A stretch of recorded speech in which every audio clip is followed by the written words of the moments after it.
साथियों, अभी आपने निक्की यादव और साहिल गहलोत की रोमहर्षक कहानी पढ़ी होगी, अखबारों के माध्यम से, टीवी के माध्यम से, कि किस प्रकार से लिव इन रिलेशनशिप में रहने वाली निक्की यादव को साहिल गहलोत ने मौत के घाट उतार और फिर उसे फ्रिज में ले जाकर के बंद कर। और आश्चर्य देखिए कि हमारे अपने जीवन मूल्य कितने गिर चुके हैं, या हमारे अपने जो बच्चे जो पढ़े लिखे कहलाते हैं वो किस हद तक जा सकते हैं कि पहले वो निक्की यादव को मारता है और उसके बाद उसी दिन जाकर के दूसरी लड़की से शादी कर ले। सोच सकते हैं आप कि ऐसी भी स्थिति होगी या ऐसे भी परिस्थितियां बनेंगी जबकि लोग एक गर्लफ्रेंड को मारकर, जिसके साथ वो रह रहा है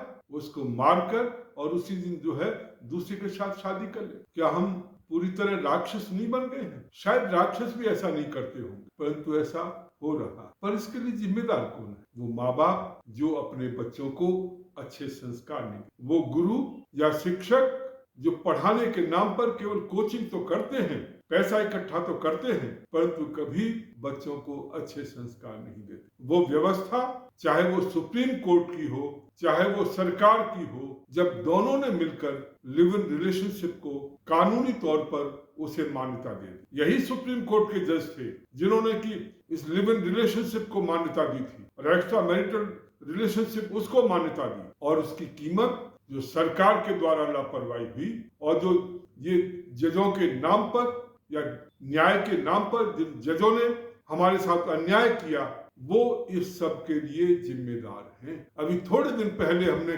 श्रद्धा और आफताब के बारे में पढ़ा था। किस ढंग से श्रद्धा को आफताब ने मार दिया, 25 टुकड़े कर दिए और फिर उसने दूसरे के साथ रहना शुरू कर दिया। अभी मुंबई में इसी ढंग की घटना हुई है। लिव इन रिलेशनशिप में जो लड़की रहती थी उसको मार दिया गया और उसे जो बेड में जो रहता है, बेड उसके अंदर उसकी बॉडी जो है वो छिपा दी। हमारी बेटियां मारी जा रही हैं ऐसे जो राक्षस हैं उनके हाथों, और समाज जो है वो केवल चुपचाप देख रहा है। अब वो सुप्रीम कोर्ट के जस्टिस कहाँ गए जिन्होंने ये निर्णय दिया था कि ये जो है लिव इन रिलेशनशिप में रह सकते हैं? वो सरकार कहाँ गई? वर्तमान मोदी सरकार क्यों नहीं बोलती? वो जब उनसे पूछा गया कि इस पर आपकी क्या प्रतिक्रिया है, आपकी क्या ओपिनियन है, उन्होंने कह दिया कि हमारी कोई ओपिनियन नहीं है, आप जो है जो चाहे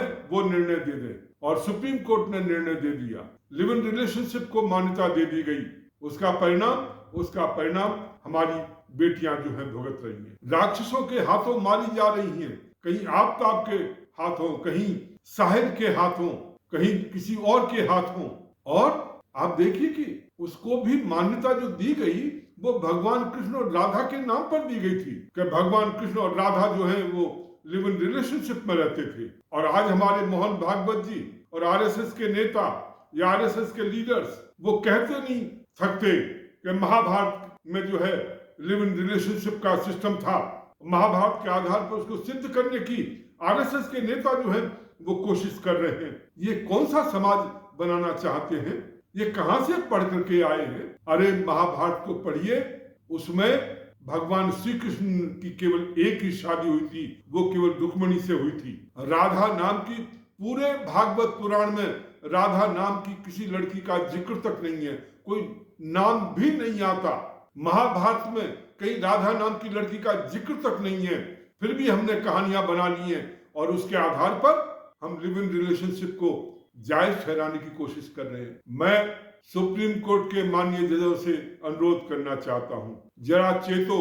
इसके लिए जिम्मेदार, जो हत्याएं हमारी बेटियों की हो रही हैं उसके लिए जिम्मेदार आप हैं। इसमें आपके खिलाफ केस रजिस्टर्ड होना चाहिए, क्योंकि आप ही थे जिन्होंने चॉइस ऑफ लिबर्टी के नाम पर इसको मान्यता दे दी।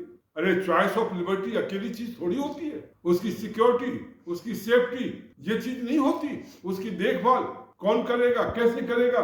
हमारे यहाँ विवाह का सिस्टम था, विवाह में होने से पहले एक दूसरे को देखने की कोशिश की जाती थी, परिवारों को देखने की कोशिश की जाती थी, मिलते थे, कई फंक्शन होते थे, उसका एक बहाना होता था जिससे कि एक दूसरे को समझ सकें, परिवारों को समझ सकें, उनको जान सकें, और उसमें समाज जुड़ा होता था, रिश्तेदार जुड़े होते थे, पूरे समाज के लोग जुड़े होते थे। यदि किसी बेटी या बेटा के साथ कोई परिवार अन्याय करता था, पूरा समाज उनके साथ खड़ा होता था। उस समय इस ढंग से किसी साहिल और आफ्ताब की हिम्मत नहीं होती थी कि वो उसके टुकड़े कर सके, क्योंकि पूरा समाज खड़ा होता था। परंतु आज बेटियों को अकेला छोड़ दिया गया। लिव इन रिलेशनशिप में वो अकेली हो जाती हैं, और फिर वो व्यक्ति अपनी मनमर्जी के हिसाब से जो कुछ करना चाहता है करता है, और उसका परिणाम हमारी बेटियां अपनी जान दे करके उसकी कीमत चुका रही। मैं अनुरोध करना चाहता हूं माननीय प्रधानमंत्री जी से, बीजेपी के नेताओं से, आरएसएस के नेताओं से, और माननीय सुप्रीम कोर्ट के जजों से, अपने गलत निर्णय को वापस लीजिए। ये जो घटनाएं हो रही हैं, ये आपके किए गए जो डिसीजन हैं उसके कारण से हो रही हैं। इसको बदलिए, इसको खत्म करिए। लिव इन रिलेशनशिप का जो आपने कानून बनाया है उसको खत्म करिए, और हमारे समाज में जो हमारे सनातन मूल्य हैं, जो वैवाहिक पारिवारिक जीवन मूल्य हैं, उनकी पुनः स्थापना करने का प्रयास करिए, जिससे कि हमारी बेटियां जिंदा रहकर खुशी से गृहस्थ धर्म का लाभ ले सके, उसका सुख उठा सके। बहुत बहुत धन्यवाद।